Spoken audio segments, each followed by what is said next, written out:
let's talk about creatine. So another supplement that is well researched and one that I would recommend that you consider taking. Again, don't have to, but it's one that I would recommend amongst thousands of supplements that you can find nowadays. So what is creatine? So creatine is a molecule that is provided in the body from amino acids, and it's primarily made in the liver, but to a lesser extent in the kidneys and the pancreas. So creatine stores high energy phosphate groups in the form of phosphocreatine, which is a bit technical, which you don't really need to know, but just trying to give you as much information as possible. It can be found in some animal-based foods and is most prevalent in meat and fish. It's most commonly taken by athletes, but more and more commonly by people that generally go to the gym, as there are a lot of benefits to gym goers.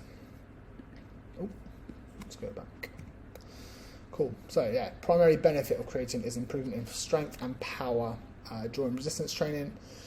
So it basically helps your explosive power when you're working out. So it's good for weightlifting, sprinting, anything powerful, jumps, sprints, stuff like that. And there is good research to show that it's safe and also beneficial to those things. So they've done studies where people use it, don't use it, and there's great there's loads and loads of research that show that there's good benefits, consistent and reliable benefits to using creatine for both males and females. I think people often feel like creatine is more of a male thing and only males should take it, but there are many benefits to females as well. So why would you use creatine?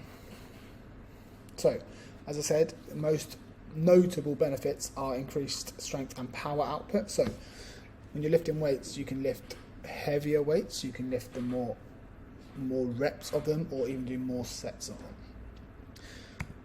which is obviously fantastic for our results. So anaerobic cardio benefits. So anaerobic means without oxygen. So things where you're going super fast, you don't really have time to breathe. So when you're jogging, you're constantly breathing. When you sprint, you don't breathe. You naturally would hold your breath and sprint until you get to a certain level, and then you have to breathe. But so for Olympic level athletes, or not even that high, but Usain Bolt probably wouldn't breathe for his whole 200-meter sprint, or maybe a couple of breaths, because it's so explosive. Just doesn't need it. So it's better to keep that in, pretty much. So yeah, there's benefits for that as well. Not so much for the anaerobic cardio, which is when you breathe. Studies have shown that there are potential cognitive benefits. So some studies have shown very good benefits with your cognition, and some have shown little, some have shown none. So it varies.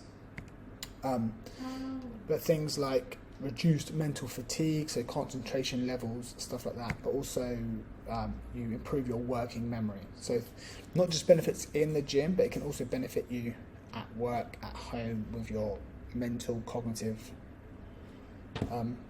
tasks as well. So how would you use creatine? So there are many different forms, but creatine monohydrate is the cheapest and the most effective, and it is the one that I would recommend you take. You can get there's all fancy words like isolate and different hydrates, but monohydrate is the cheapest, most effective, and the one that I would recommend. It's probably the most common one you'll find, and that's one you would take. So there's two different ways that you can take creatine. So the option one is the loading phase. So you take quite a high amount, so not high, but you take 0.3 grams per kilogram of your body weight per day for 5 to 7 days. So you take quite a higher dosage for the first 7 days, or up to 7 days, to get the creatine into your system. It takes about a week to get into your system fully. So you kind of flush your body with a lot of creatine, get it in the system, and then you reduce it down to a maintenance phase, which is option 2. You don't have to do that. I often don't do that. I just take option 2 and just do that all the time. I know it's going to get into my system slower, but for me, it's less to think about. I don't have to think, it's day 7, I've got to now change it. I just do it the whole time. I do it for kind of 12 weeks at a time, take a week or two off and do it again for 12 weeks, but I keep it the same the whole time. And yeah, like I said, it's very cost effective, and there are a lot of benefits to it. So If you did choose to load it or not, the price doesn't fluctuate a lot. But yeah, there's two options, and it doesn't really matter which way.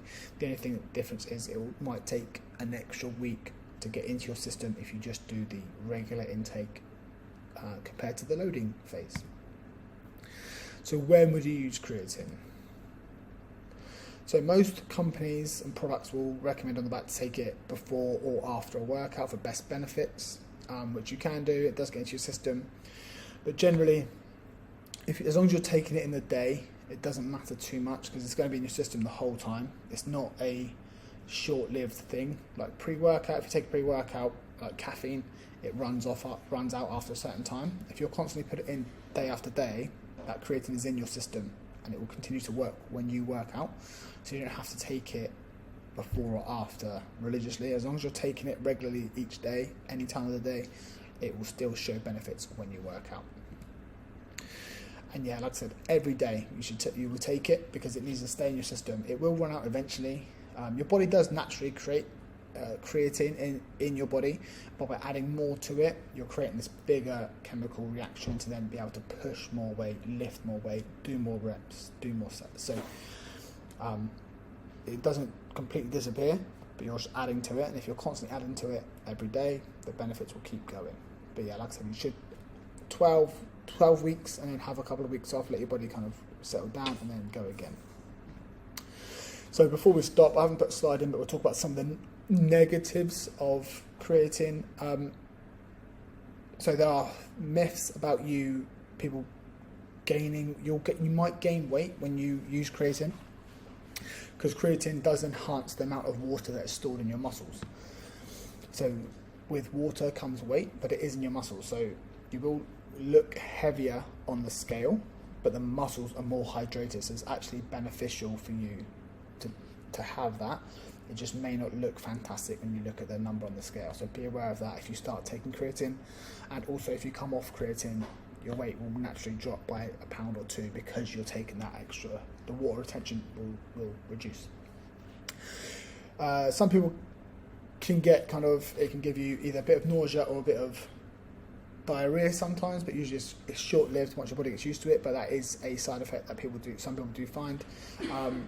But if you try and take it without food or with food and try both ways, one may work better. But those are the small side effects. But there are many benefits as well. So it's up to you whether you weigh up or weigh up whether it's worth it for you or not.